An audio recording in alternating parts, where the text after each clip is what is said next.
तीन अलग ध्वनियां। या फिर अक्षर यू, रन में अ की ध्वनि है जबकि पुट में ऊ की। ऐसा क्यों है? क्या भाषा बनाने वालों ने कोई नियम कानून बनाए ही नहीं थे? इसका कारण नियमों की कमी नहीं बल्कि बहुत उसमें ज्यादा एक क्लासिक उदाहरण दिया गया है। 4 शब्द हैं, कॉफ, दो, थ्रू और डो। हाँ, ये सबसे अच्छा उदाहरण है। चारों के आखिर में OUGH है। देखने में तो एकदम भाई भाई लगते हैं, पर है नहीं। असल भी ये बहुत दूर के रिश्तेदार भी नहीं। और स्पोकन इंग्लिश के लिए आज ही सब्सक्राइब करें। कभी सोचा है कि अंग्रेजी के शब्द जानना और उन्हें सही सही बोलने में इतना बड़ा फासला क्यों है? मतलब ऐसा लगता है जैसे अंग्रेजी की स्पेलिंग एक पहेली है जो हमें सही रास्ते से भटकाने के लिए ही बनाई गई हो। बिल्कुल, इसे अंग्रेजी भाषा का ग्रेट कंफ्यूजन कह सकते हैं। हाँ, आप एक शब्द देखती हैं, आपको लगता है आप जानती हैं उसे कैसे बोलना है, और फिर कोई उससे बोलता है और सब कुछ गलत लगता है। बिल्कुल, आप सोचते हैं अरे ये क्या था। ये एक बहुत ही आम उलझन है, क्योंकि अंग्रेजी कागज पर जैसी दिखती है और असल में जैसी बोली जाती है उसमें जमीन आसमान का अंतर हो सकता है। तो मतलब इसे आंखों से ज्यादा कानों से सीखने की जरूरत है। एकदम सही। ये एक ऐसी भाषा है जिसे सुनकर ज्यादा सीखा जाता है। और इसी कंफ्यूजन की गुत्थी सुलझाने के लिए आज हम एक बहुत ही दिलचस्प गाइड की मदद ले रहे हैं। ये उच्चारण से जुड़ी 5 सबसे बड़ी मुश्किलों को उजागर करती है। वो आज का हमारा मिशन है, इन 5 सुरागों की मदद से अंग्रेजी उच्चारण के कोड को क्रैक करना। हम सिर्फ क्या नहीं बल्कि क्यों की तह तक जाएंगे। ये एक शानदार नजरिया है, क्योंकि ये सिर्फ नियमों की एक लिस्ट नहीं है। नहीं, ये अंग्रेजी भाषा के व्यवहार को समझने का एक तरीका है। जब आप इन मुश्किलों के पीछे का पैटर्न समझ जाते हैं तो ये भाषा डरावनी नहीं बल्कि दिलचस्प लगने लगती है। तो चलिए इस जासूसी का काम शुरू करते हैं। ठीक है, तो हमारा पहला सुराग है फोनेटिक्स। सीधी भाषा में कहें तो जब स्पेलिंग पर बिल्कुल भरोसा नहीं किया जा सकता। बिल्कुल। और हमारे पास जो गाइड है उसमें एक क्लासिक उदाहरण दिया गया है। 4 शब्द हैं, कॉफ, दो, थ्रू और डो। हाँ, ये सबसे अच्छा उदाहरण है। चारों के आखिर में OUGH है। देखने में तो एकदम भाई भाई लगते हैं, पर है नहीं। असल भी ये बहुत दूर के रिश्तेदार भी नहीं है। तो इनके उच्चारण में क्या फर्क है? कमाल की बात यह है कि किसी का भी उच्चारण एक जैसा नहीं है। कफ का उच्चारण कॉफ जैसा है, डो का दो जैसा, थ्रू का थ्रू जैसा और डो का फिर से डो जैसा। एक ही स्पेलिंग, 4 बिल्कुल अलग अलग आवाजें। ये तो चीटिंग है तो यही तो। ये तो ऐसा है जैसे आपको एक नक्शा दिया गया हो जिस पर रास्ते ही गलत बने हो। तो फिर सवाल ये उठता है कि अगर हम स्पेलिंग पर भरोसा नहीं कर सकते तो सही उच्चारण का पता कैसे चलेगा? इसका एक भरोसेमंद तरीका है और वो है फोनेटिक सिंबल, मतलब ध्वन्यात्मक प्रतीक। अच्छा, वो अजीब से दिखने वाले चिन्ह जो डिक्शनरी में लिखे होते हैं। हाँ, वही। और उनका काम ही यही है, स्पेलिंग के धोखे से बचाना। हर सिंबल का मतलब सिर्फ एक आवाज होता है हमेशा।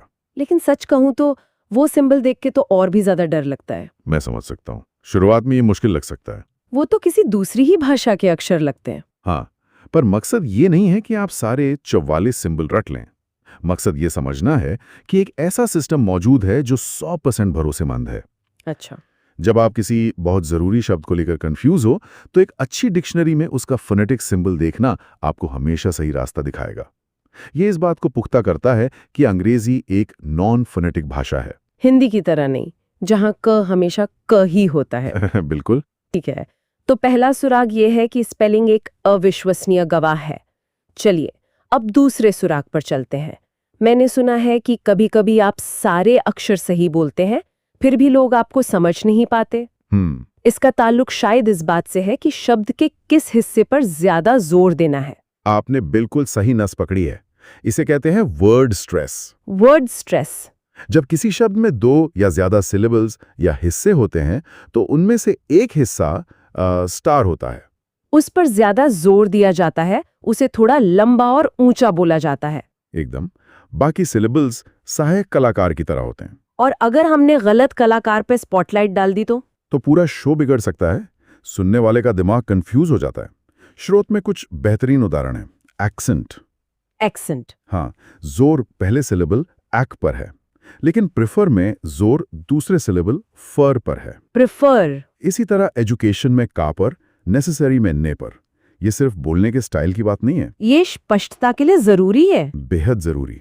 और पता है, इससे मतलब भी बदल सकता है। सच में? कैसे? एक शब्द है RECORD। अगर आप पहले सिलेबल पर जोर देते हैं, रिकॉर्ड, तो ये एक नाउन है, यानी कोई चीज, जैसे संगीत का रिकॉर्ड। Let's play record. बिल्कुल। लेकिन अगर आप दूसरे सिलेबल पर जोर देते हैं, रिकॉर्ड, तो ये एक वर्ब बन जाता है। मतलब कुछ रिकॉर्ड करना। Please record this song. सही। स्पेलिंग वही, लेकिन जोर बदलते ही मतलब और पार्ट ऑफ स्पीच दोनों बदल गए। वाह, ये तो बहुत ही बारीक बात है। मतलब वर्ड स्ट्रेस सिर्फ अच्छा साउंड करने के लिए नहीं, बल्कि सही मतलब बताने के लिए भी जरूरी है। बिल्कुल। जापान और जापानीज दोनों में जोर अलग अलग जगह है। और शब्द का पूरा एहसास ही बदल जाता है। हाँ, और यही वर्ड स्ट्रेस अंग्रेजी को एक लयबद्ध यानी रिदमिक भाषा बनाता है। ये बीट्स की तरह है। सही स्ट्रेस पैटर्न को पकड़ना ही भाषा को स्वाभाविक रूप से बोलने की कुंजी है। तो ये सिर्फ शब्द बोलना नहीं, बल्कि उन्हें एक संगीत में पिरोना है। क्या बात है, बिल्कुल यही। ठीक है, तो हमारे पास 2 सुराख हैं, धोखेबाज स्पेलिंग और वर्ड स्ट्रेस।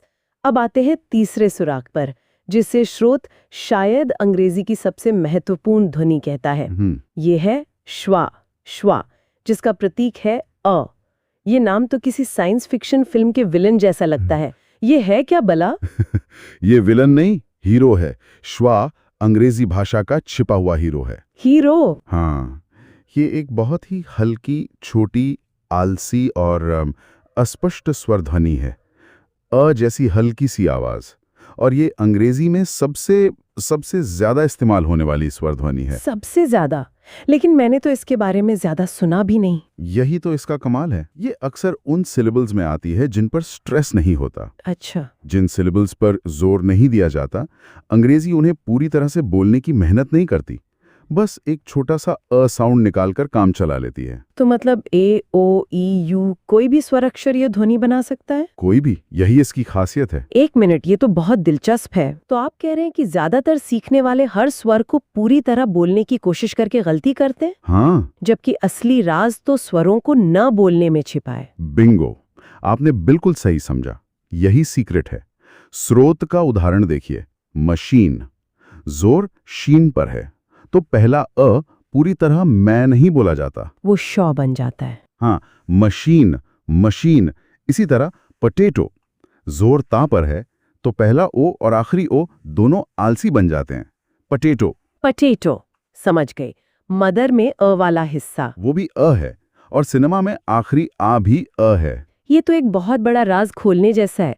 मतलब जिन अक्षरों पर जोर नहीं होता, उन्हें छोटा और अस्पष्ट कर देना है। एकदम। इससे भाषा ज्यादा तेज और नेचुरल लगती है। ये भाषा का शॉर्टकट है, उसकी एफिशिएंसी है। मतलब रोबोट की तरह बोलना बंद और एक नेटिव स्पीकर की तरह रिदम में बोलना शुरू। शानदार। ये तीसरा सुराग तो गेम चेंजर है। चलिए अब चौथे पर आते हैं, जहां मामला और भी उलझ जाता है। प्रमुख अक्षर और उनकी बदलती ध्वनियां।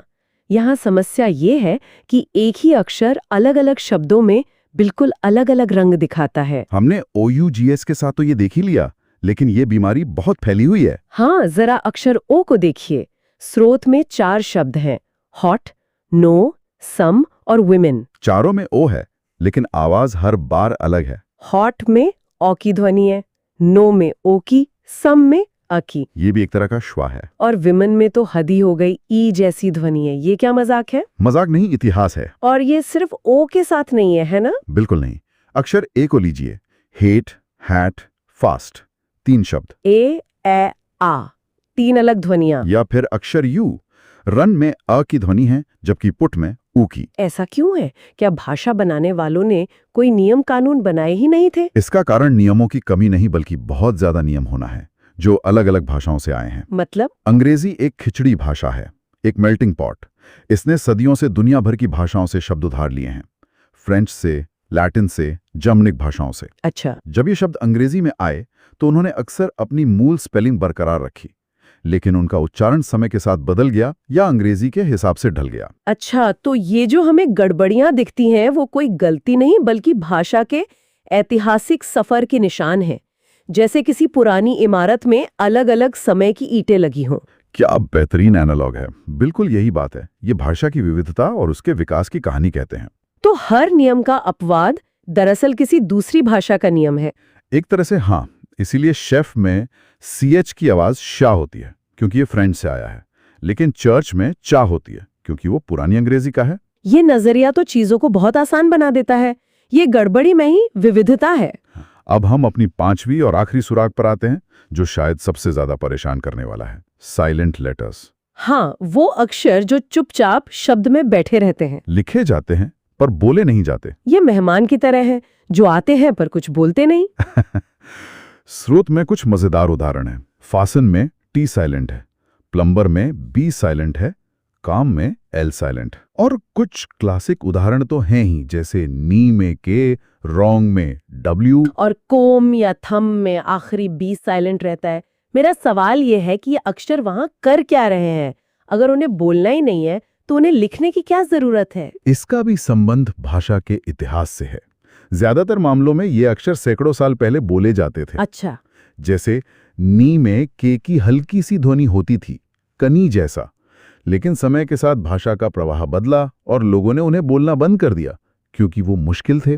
पर स्पेलिंग वैसी की वैसी ही रह गई। हाँ, जैसे कोई पुराना कानून जो अब लागू नहीं होता पर किताबों में अब भी लिखा है। और इसी से जुड़ा एक और बिंदु है जो और भी चालाकी भरा है। कभी-कभी सिर्फ एक अक्षर ही नहीं बल्कि एक पूरा सिलेबल ही लगभग गायब हो जाता है। जैसे शब्द है इंटरेस्टेड, लिखा जाता है इंटरेस्टेड 3 सिलेबल, लेकिन बोला अक्सर इंटरेस्टिंग जैसा जाता है 2 सिलेबल में। हाँ, या वेजिटेबल लिखा 4 सिलेबल का जाता है, वेज जी ट बल, पर बोला वेजिटेबल जैसा जाता है 3 सिलेबल में। तो वेजिटेबल बोलना गलत है? गलत नहीं है, पर आप एक रोबोट की तरह लगेंगे। मैं हमेशा वेजिटेबल को पूरा बोलने में दोषी महसूस करती थी। नहीं, असल में उसे छोटा करना ही स्वाभाविक तरीका है। इसे आलस नहीं बल्कि भाषाई दक्षता कह सकते हैं। ये भी भाषा की सहजता और प्रवाह से जुड़ा है, ठीक श्वा की तरह। एकदम। बोलने की गति में हमारा मुंह आसान रास्ता खोजता है। जो ध्वनियां कम महत्वपूर्ण होती हैं, उन्हें छोड़ देना या छोटा कर देना एक स्वाभाविक प्रक्रिया है। इसीलिए इन शब्दों को सुनना उन्हें सिर्फ पढ़ने से कहीं ज्यादा फायदेमंद होता है। बिल्कुल। तो आज की हमारी जासूसी पूरी हुई। हमारे पास 5 मुख्य सुराग हैं। पहला, स्पेलिंग पर भरोसा मत करो। दूसरा, वर्ड स्ट्रेस यानी शब्द के सही हिस्से पर जोर देना बहुत जरूरी है, वरना मतलब बदल सकता है। तीसरा, श्वाध्वनि, जो हमारी गुप्त हथियार है अंग्रेजी को स्वाभाविक बनाने के लिए। चौथा, यह याद रखना कि एक ही अक्षर की कई ध्वनियां हो सकती हैं और यह भाषा के इतिहास का सबूत है, किसी गलती का नहीं। और पांचवा, साइलेंट लेटर्स और गायब होती ध्वनियों से घबराना नहीं है। ये भाषा के नेचुरल फ्लो का हिस्सा है। ये आलस नहीं, एफिशिएंसी है। बिल्कुल। और मेरा अंतिम विश्लेषण यही होगा कि इन सभी मुश्किलों को अलग अलग नियमों के बोझ की तरह नहीं बल्कि एक पैटर्न की तरह देखना चाहिए। हाँ, एक सिस्टम के पैटर्न की तरह। जब आप इन पैटर्न को पहचानने लगते हैं, जैसे कि बिना स्ट्रेस वाले सिलेबल्स में श्वा का आना, तो अंग्रेजी का उच्चारण कम डरावना और ज्यादा समझने योग्य लगने लगता है। ये सिर्फ याद करने का खेल नहीं है। नहीं, ये भाषा के अंदरूनी तर्क को समझने का खेल है। ये एक बेहतरीन नजरिया है। कोड को क्रैक करने का मतलब हर एक लाइन को रटना नहीं, बल्कि उसके पीछे के लॉजिक को समझना है। और इसी बात से जुड़ा एक विचार मेरे मन में आ रहा है। ये देखते हुए कि बोली जाने वाली अंग्रेजी अपनी लिखी हुई स्पेलिंग से इतनी ज्यादा अलग है, तो क्या ये सोचना गलत होगा कि बोली जाने वाली अंग्रेजी की असली वर्णमाला वो 26 अक्षर नहीं है जिन्हें हम लिखते हैं? तो फिर क्या है? बल्कि वो 44 फोनेटिक ध्वनियां हैं जिन्हें हम असल में सुनते और बोलते हैं। क्या अंग्रेजी को एक ऐसी भाषा के रूप में देखा जाना चाहिए जिसकी 2 वर्णमालाएं हैं, एक लिखने के लिए और एक बोलने के लिए?